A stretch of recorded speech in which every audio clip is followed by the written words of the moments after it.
have you ever seen a man fly? Because I have. Edwards. Oh, Edwards! A signature slam! Edwards gets it back and threw it down! When people use the expression, he's flying, 99% of the time, that is all it is, an expression. But are we sure Anthony Edwards isn't actually flying through the air? Because how else am I supposed to explain things like this? Pacers have a chance. Up ahead, Neesmith. Blocked! Edwards getting up!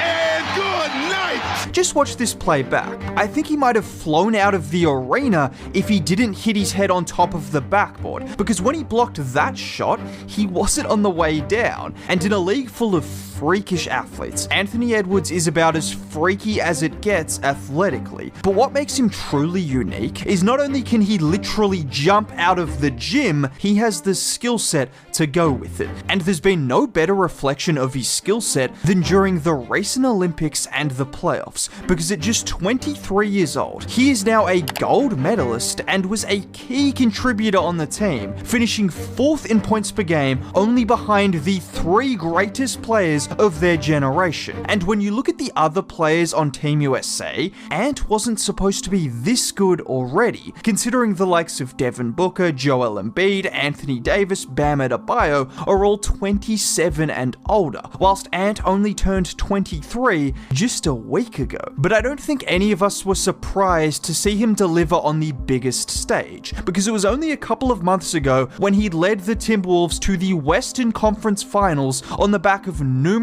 elite performances against the Phoenix Suns and the Denver Nuggets, averaging 29 and 6 a game on great efficiency during the first 2 rounds of the playoffs, and putting both of those teams to the sword. Just look at him on this play where he has the ball out top. He gives it up to Conley, gets it back, and look at him split the double on the Gobert screen before the Euro step around Booker, and it's the ability to hang and finish that's even more impressive than the split or the Euro. Or how about this move against D-Book, which might have been the filthiest move of the entire postseason. He initially drives left into the chest of Book, the pivot inside before the step through and floater. In just that first game against Phoenix, Ant made so many ridiculous shots that would be worthy of an entire video alone, but he continued to hit crazy shots all throughout the series against Phoenix and then against Denver, leading the Timberwolves to their first Western Conference Finals appearance since 2003, a Wolves team that had a player with similarly freakish talent and a competitive edge to go with it. And that right there might be the best part about Anthony Edwards. He's got the skill, he's got the athleticism,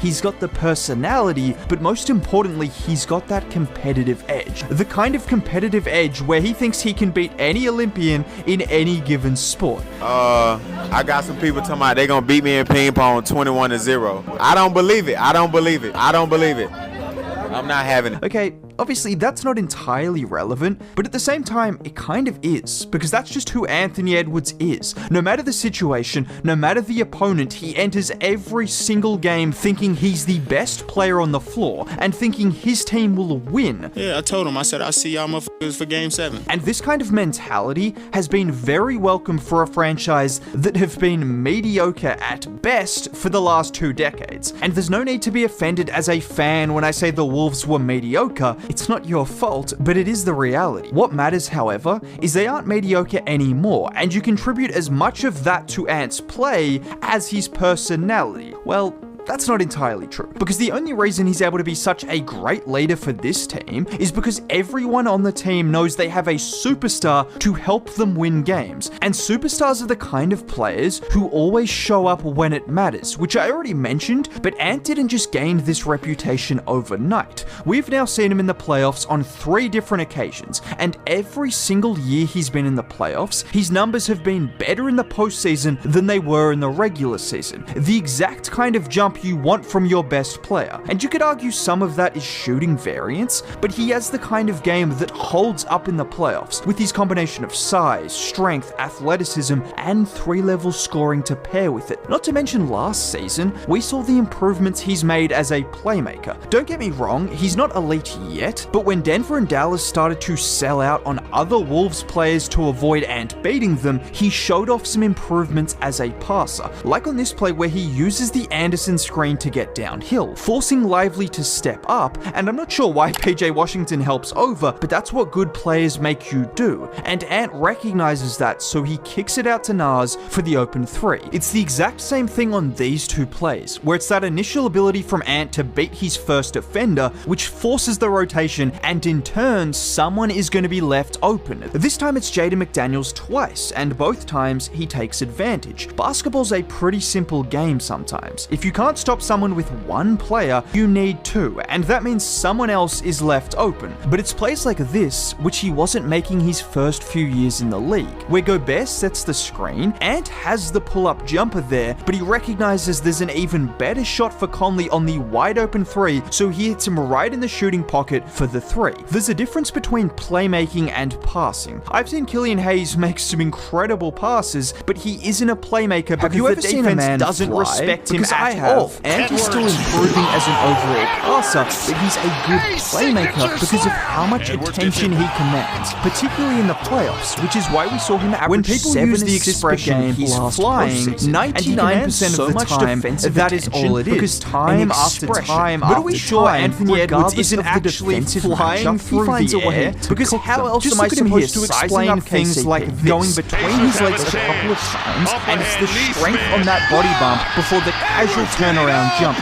That right there is why Ant is so Just watch this play because back. he has the I think he might have flown out of the arena, but he's also strong as hell, his head on top of the backboard, where he just blocks Reggie Jackson the entire way down before finishing at the rim. So naturally, if he's Anthony Edwards is about as freaky as it gets athletic, right? But what makes even a guy like Aaron Gordon is not only can he literally jump out of the gym, he has the skill set to go with it. And there's been no better reflection of his skill set than during the would have been able to do with Ant on that play, but generally speaking, he's such a he is now a gold medalist and was a key contributor unless you want to teleport finishing Kawhi to points per game, only behind LeBron or Pippen.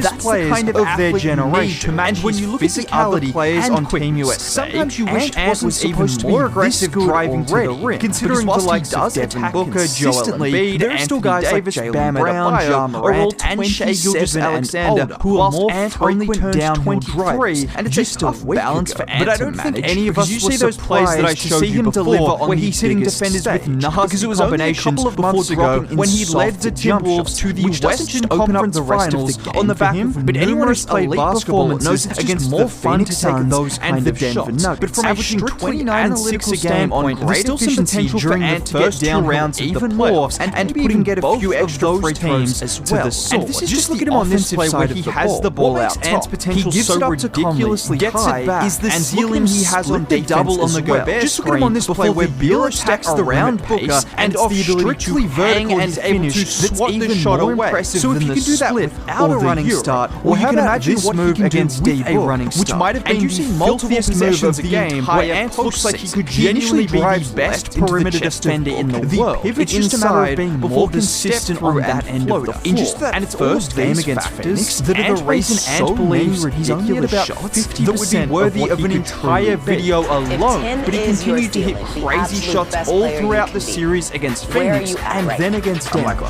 leading the Timberwolves to their first Western Conference Finals appearance since 2000. The NBA doesn't want to see what a team that had a player with now if you did make it all the way to the end of the video and you want to see more content like this, you might as well subscribe. And that right there might be dropping a like on the video, would be much appreciated. Either way, he's got the skill, he's got the athleticism,